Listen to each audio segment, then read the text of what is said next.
মিরপুরে এই নাইট মার্কেটটা বছরে একবার বসে। এই যেখানে সব ফ্রাইড চিকেন,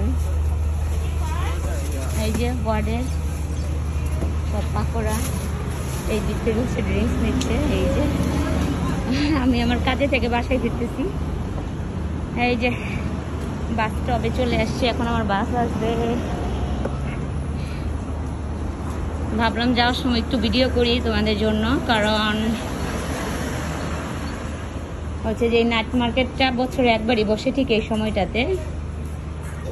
খুব ভালো লাগে দেখতে, অনেক ভালো লাগে দেখতে। এই যে আমার বাসার সামনেও আছে, তো এই যে আমার বাসের অপেক্ষা করতেছি আমি বাসের জন্য। এই যে বাস কার্ড নিয়ে দাঁড়ায় আছি ইজিলি। এই যে আমার বাস কার্ড, এই অবস্থা।